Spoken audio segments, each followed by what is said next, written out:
Hello friend, আমি আমার YouTube চ্যানেলে আর একটা ভিডিও নিয়ে চলে এলাম।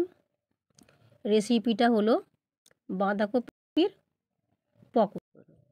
এবারে বাঁধাকপির পকোড়াটা বানাতে গেলে যেগুলো আর কি দিতে হয় সেগুলো আমি বলবো।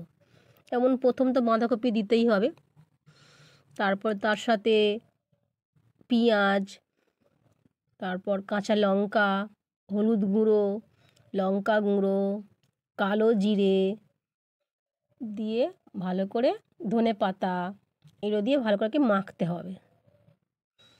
তারপরে বেসন দিতে হবে, বেসন দিয়ে ভালো করে মেখে তারপর সেটাকে সুন্দর করে লাল লাল করে পকোড়াটা বানাতে হবে।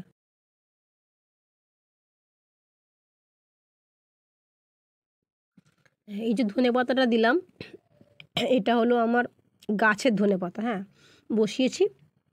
তারপর একটু আদা কুড়ে দিলাম, কারণ ভালো টেস্ট হবে বলে। এবারে ভালো করে মাখিয়ে নিতে হবে। মাখিয়ে নিয়ে এবারে গরম তেল, সর্ষের তেল আমি ব্যবহার করছি। তারপরে তোমরা কে কী ব্যবহার করো? অনেকে সাদা তেলেও করে, সাদা তেলেও করা যায়, কোনো অসুবিধা হয় না।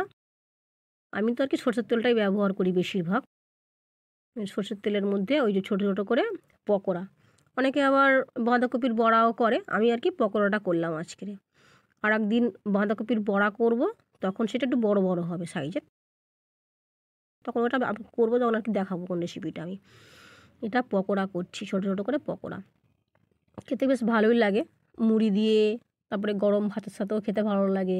ডাল দিয়ে, একটু সবজি ডাল হবে, এখন গরম, এখন তো আর কি শীতকাল, তো সবজি ডাল হবে, তার সাথে এরকম যদি পকোড়াটা হয় দারুণ, তখন জমে উঠবে। আর নিরামিষের দিনকার তো তখন পেঁয়াজটা না দিলেই চলে আর কি, বাস একদম। এবারে এই যে ভাজা হচ্ছে বন্ধুরা, এবারে লাল লাল করে যখন এটা ভাজা হবে তখন তুলে নেব। এবারে কে কেমন খাও একটু বলে দিও আমাকে, আর একটু একটু জানিও যে আমার রেসিপিটা ভালো হচ্ছে কি না। ভালো লাগলে একটু লাইক, শেয়ার, কমেন্ট, সাবস্ক্রাইব করে দিও। থ্যাংক ইউ বন্ধুরা। ভিডিওটা প্রথম থেকে লাস্ট পর্যন্ত দেখার অনুরোধ।